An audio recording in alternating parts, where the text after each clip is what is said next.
Emmanuel Macron, ascendant 28 degrés Capricorne, Jupiter à 24 degrés du Sagittaire, au début de 2020, et Saturne à 17 degrés du Capricorne. Voilà les données dont nous avons besoin en astrologie charismatique, maintenant astrologie ascendantale. Que peut-on dire de cette configuration actuelle? La question est de savoir si Macron est jupitérien ou saturnien. C'est toujours une question qu'on doit se poser à propos des leaders. Et nous sommes dans une astrologie de leader, puisque nous avons une astrologie qui est charismatique, c'est-à-dire qui considère que le leader saturnien, c'est celui qui a une vision la plus large possible de la situation, qui englobe le maximum de paramètres, tandis que le leader jupitérien, lui, il a quand même une vision un peu plus étroite des choses et plus limitée. Bon, ça c'est une base. Alors, Saturne est déjà à 17 degrés Capricorne, et il va entrer en conjonction avec l'ascendant d'Emmanuel Macron dans assez peu de temps. Je n'ai pas les données sous les yeux,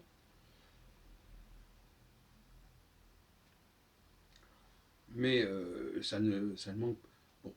Bon, c'est pas encore tout à fait le moment.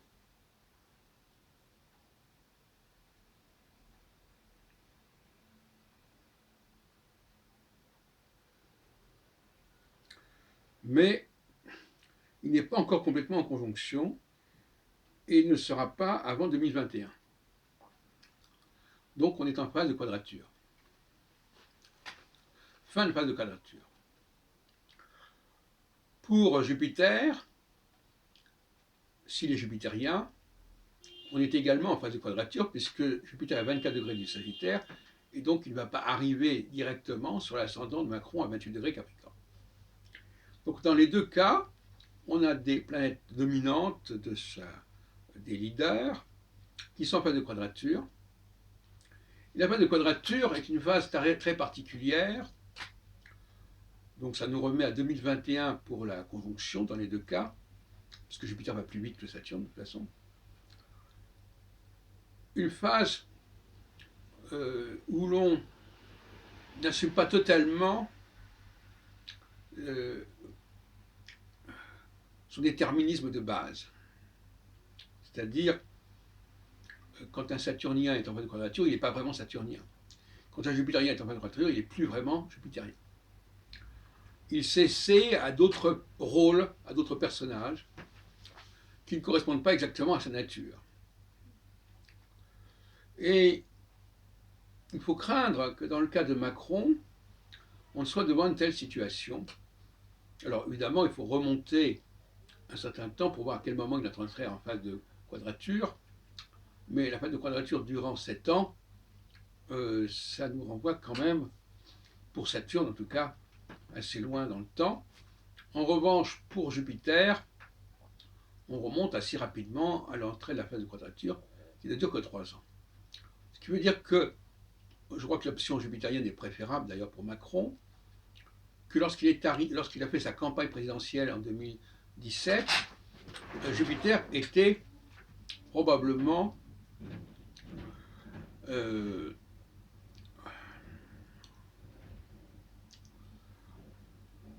si on remonte comme ça, Scorpion, Balance, voilà. Jupiter devait être en Vierge, probablement. Et il entrait en phase de quadrature avec la Balance.